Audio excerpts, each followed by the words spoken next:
langs de Dedemsvaart met verhalen over Noordoost-Overijssel en haar bewoners.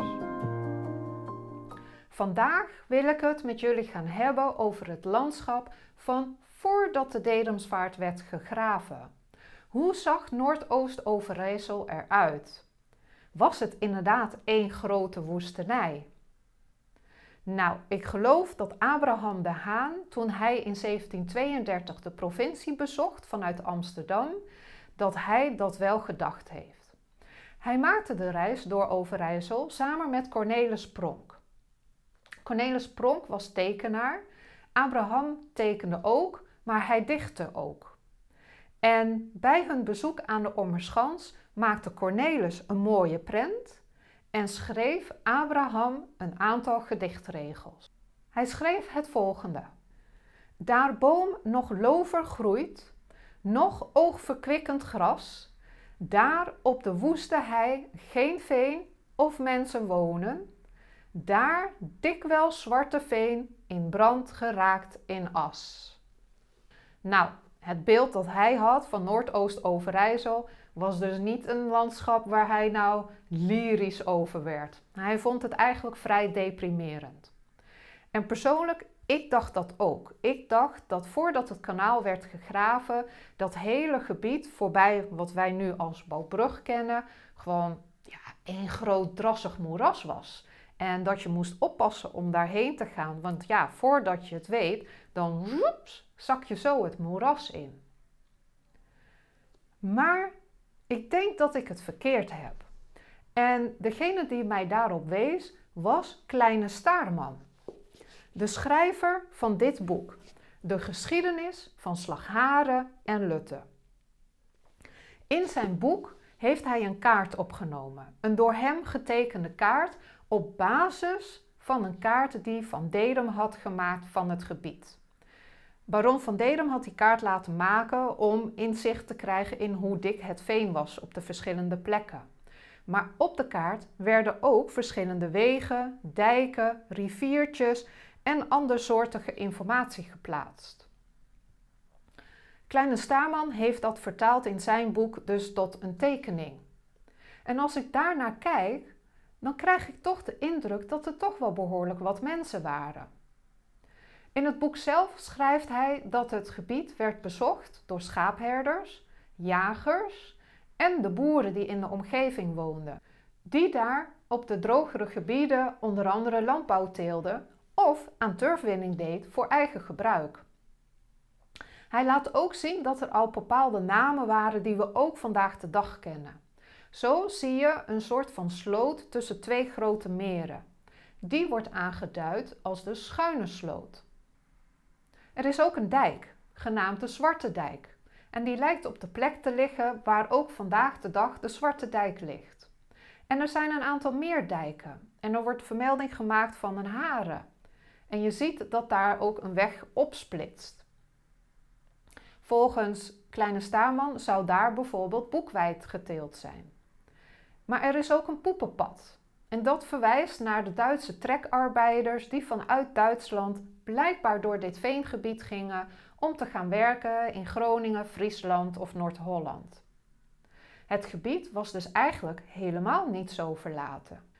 Iets anders wat wij vandaag de dag misschien eigenlijk niet meer beseffen, is dat Noordoost-Overijssel, de veengebieden daarvan, onderdeel uitmaakten van een veel groter veengebied. Namelijk de Echter Grote Moer. Dat was een veengebied dat voornamelijk in Drenthe lag en het was vernoemd naar de heerlijkheid Echten. Heerlijkheid Echten, dat lag eigenlijk dicht in de buurt van wat wij vandaag Hogeveen noemen. Dus eigenlijk kun je zeggen dat de veengebieden van Noordoost-Overijssel een uitloop waren van het veengebied in Drenthe.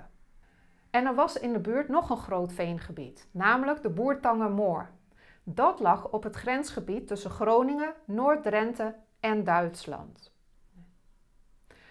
Voordat er veen werd afgegraven in de omgeving van de Dedemsvaart, was er al heel veel veen afgegraven in Noord-Holland, Zuid-Holland, Utrecht en zo heel langzaam schoof men steeds verder landinwaarts. Groningen was ook al bezig geweest met turfwinning voor Haastad en de omgeving.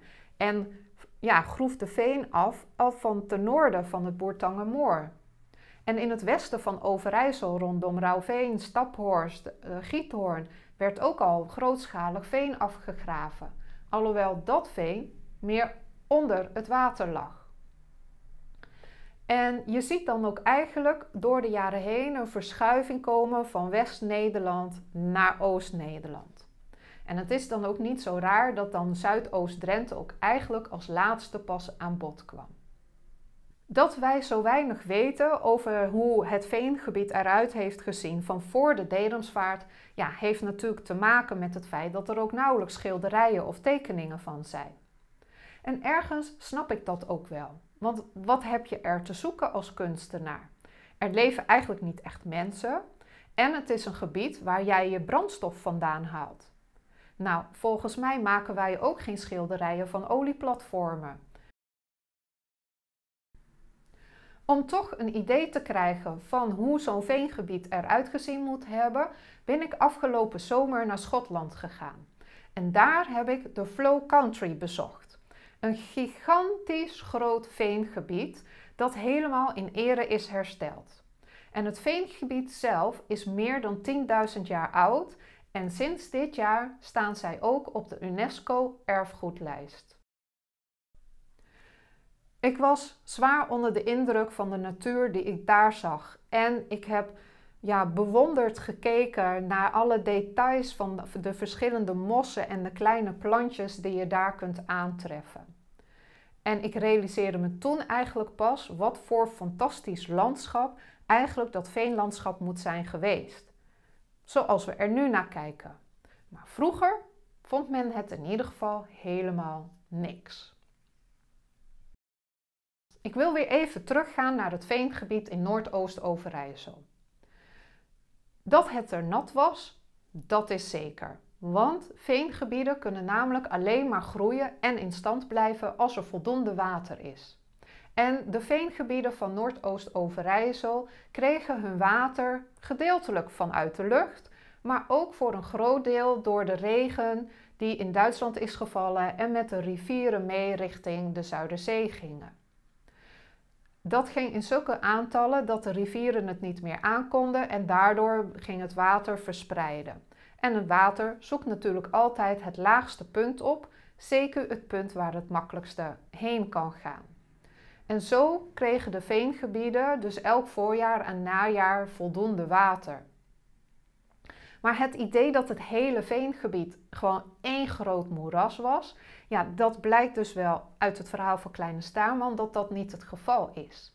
En dat heeft te maken met het feit dat er in het veengebied ook zandheuvels waren, waar het veen dus minder diep was. En waardoor die gronden die daar bovenop lagen, of het veen dat daar bovenop lag, ook droog werd en waardoor je er overheen kon lopen.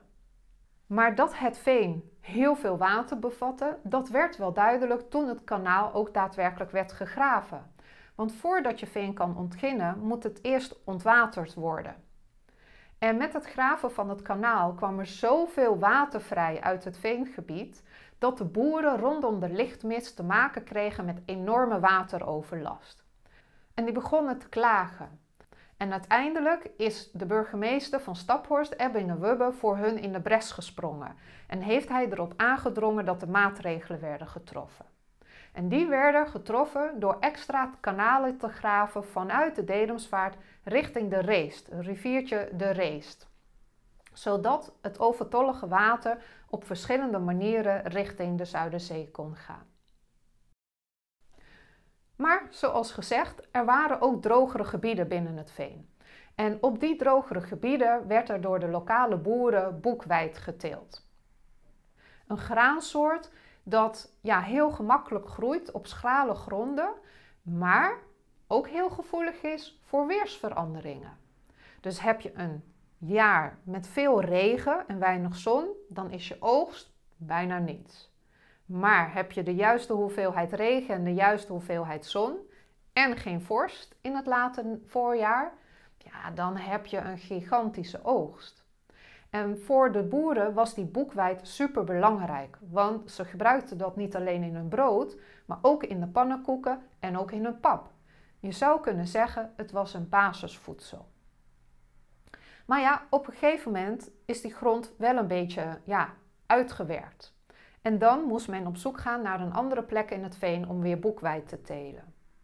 En wat deed men dan? Als het te vochtig was, dan groef men gruppen, kleine slootjes, zodat het water afgevoerd kon worden.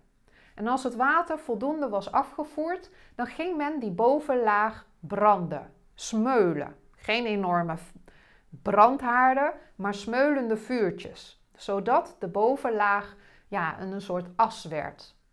En die as werd weer onder de grond geploegd en vervolgens kon men daar hun zaden opzaaien. Een heel werk dus om aan je basiseten te komen. Vanwege de gevoeligheid van boekweit voor weersinvloeden is de teelt van boekweit in Nederland eigenlijk helemaal verdwenen. Het Streekmuseum in Kloosterhaar heeft nog wel altijd een klein veldje met boekweit, als voorbeeld van een graan dat de veenarbeiders hebben gebruikt. En ook in Zuidoost-Drenthe begint nu de boekweitteelt weer een beetje op te komen. Die lokale boeren uit Lutte, Ane, Holthone, die gebruikten het veen ook voor hun eigen turfwinning. Want hun boerderijtjes en hun huisjes moesten ook verwarmd worden. Dus gebruikten zij het veen in hun nabije omgeving om af te steken en om in hun eigen ovens te gooien. Die veengebieden van Noordoost-Overijssel maakten ook onderdeel uit van de markes. En nu dat ik wat vaker naar die kaarten kijk van hoe die marken waren georganiseerd, valt het mij ook op dat een marke bijna altijd een stuk grond had aan de rivier, de Vecht in dit geval. Vervolgens dat daar een soort schrale grond was, een soort heidegrond. En uiteindelijk was daar het veen. En eigenlijk had elke marke dus eigenlijk alle soorten grond die ze nodig had voor de mensen om daar te kunnen leven. En het veengebied werd dan ook door de lokale boeren al heel lang gebruikt voor hun eigen turfwinning. Maar er gebeurde meer in het veen. Want er werden ook bijen gehouden. Daar waar de heide bloeide, daar werden bijenkorven geplaatst of dichtbij de boekweitvelden. Behalve turfwinning, boekweitteelt, oliezadenteelt werd er dus ook gejaagd, bijvoorbeeld op korhoenders. Dat is een vogel die we eigenlijk vandaag de dag nauwelijks meer in Nederland tegenkomen. Ze is vrijwel uitgestorven en naar verluidt komen ze alleen nog voor in Salland. Ofwel je zou kunnen zeggen dat de lokale bewoners van Ane, Holthone, Lutte en misschien wel andere kleine gemeenschappen die bestonden in dat gebied, dus leefden met en van de natuur. Maar goed, kom je uit Amsterdam of uit Den Haag, zoals Jacob van Lennep, dan zie je eigenlijk alleen maar woeste gronden, verlaten gebieden. En dat zal voor jou als stedeling heel raar zijn, want je zit in een stad dat bijna overbevolkt is. Alles in de omgeving van de stad is al afgegraven voor turf en hout voor in de kachels. Je hebt eigenlijk dus een ruimtegebrek. En dan reis je naar het oosten van Nederland. En wat zie je daar? Je ziet uitgestrekte gebieden waar gewoon geen ene moer gebeurt.